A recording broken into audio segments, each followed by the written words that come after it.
The rain hammered against Rowan's weathered coat as he guided his mechanical steed through the ruins of what had once been Sector 7. The robotic horse, a marvel of human engineering named Ironhoof, moved with fluid grace, despite its steel frame, its optical sensors cutting through the downpour with infrared precision. "Easy, boy," Rowan murmured, patting the warm metal of Ironhoof's neck. The horse whirred softly in response, a sound that had become as comforting as any living creature's nicker. They shouldn't have been out here. The Draconian territories were off-limits to humans had been for 3 years since the War of Scorched Skies ended in an uneasy truce. But Rowan was a salvager, and salvagers went where the good haul was, treaties be damned. That's when Ironhoof stopped, his head swiveling toward an alcove beneath a collapsed overpass.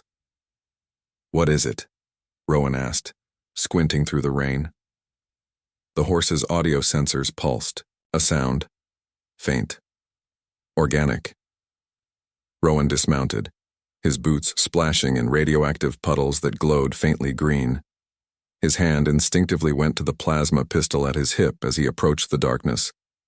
Ironhoof followed, his headlamp illuminating the alcove. What Rowan saw made him freeze. A draconian female lay curled against the concrete, her scaled body shimmering even in the dim light. Emerald and gold, beautiful and terrible. Her wings, magnificent even when folded, were torn and bleeding. But it wasn't her wounds that caught Rowan's attention. It was the infant clutched to her chest. The baby dragon, no bigger than a human newborn, mewled weakly, its tiny scales still soft and translucent. The mother's eyes, vertical slitted and glowing amber, locked onto Rowan with a mixture of defiance and desperation. "Stay back, human," she hissed, her voice like silk over steel. Her name was Freya, though Rowan didn't know it yet. I will burn you where you stand." But no fire came. She was too weak. Rowan raised his hands slowly. "Easy. I'm not here to hurt you." "Liar," Freya spat, though her voice cracked. Your kind takes everything, kills everything." Rowan couldn't argue with that. The war had been brutal on both sides, but he'd seen enough death. Something in him, some stubborn human instinct that refused to let things die, made him step closer. "Your baby needs help," he said simply. Freya's eyes widened, then narrowed. "You know nothing of my pain, human. Nothing of what you've taken from us." "Maybe not," Rowan admitted. "But I know hypothermia when I see it. And that baby won't last the night in this cold." For a long moment, the only sound was the rain and the baby's weak cries. Then Freya's strength gave out and she slumped against the concrete, unconscious. Rowan didn't hesitate. He stripped off his thermal coat and wrapped it around the baby dragon, whose scales were cold to the touch. The infant instinctively burrowed into the warmth, its cries quieting. Then he turned to the mother. "Ironhoof, emergency medical protocol."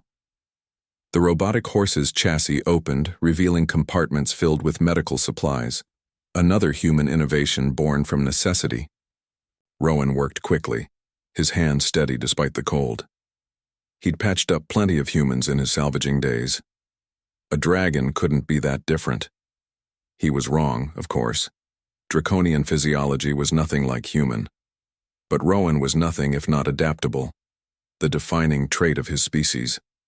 He improvised, using pressure bandages where he didn't know the anatomy, synthetic blood where her natural chemistry allowed it. Ironhoof's sensors provided real-time analysis, adapting the treatment as best it could. Hours passed. The rain never stopped. When Freya finally opened her eyes, the first thing she saw was the human sitting against the opposite wall, the baby dragon sleeping peacefully in his arms, wrapped in his coat. He looked exhausted, his clothes soaked through, shivering in the cold he'd given away. "Why?" she whispered. Rowan looked up, surprised she was conscious. "Why what? Why did you help us? We are enemies. My people killed yours. Yours killed mine." Rowan was quiet for a moment, looking down at the sleeping infant. "Maybe that's exactly why," he said finally. "Someone has to stop the killing sometime. Might as well be now." Freya tried to sit up, gasping at the pain. Rowan was at her side immediately, helping her. She could have killed him then, one swipe of her claws, weakened as she was. But she didn't. "You don't understand," she said, tears mixing with the rain on her face. "My mate. Your soldiers killed him 3 days ago. They said it was an accident, that they thought he was armed. But he was just hunting, just trying to feed us." The words hit Rowan like a physical blow. "I'm sorry." "Sorry?" Freya's voice broke. "Sorry doesn't bring him back. Sorry doesn't feed my daughter. Sorry doesn't—" "No," Rowan interrupted gently. "It doesn't. Nothing I say will. But maybe keeping you both alive does something. Maybe it means his death wasn't the end of everything." Freya stared at this strange human, this creature who should have been her enemy, who had every reason to leave her to die, who had instead given everything to save her child. "Humans," she said, shaking her head in disbelief. "You're all insane." Rowan smiled weakly. "Yeah, we kind of are. It's our best quality." "And your worst," Freya added, but there was no venom in it anymore. As dawn broke through the rain clouds, Ironhoof carried them both, dragon and human, mother and stranger, toward the neutral zone. It would be a long journey, and longer still to heal the wounds between their species. But it was a start.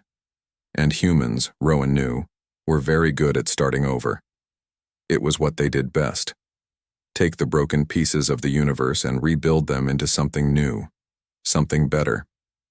Even when it seemed impossible, especially then.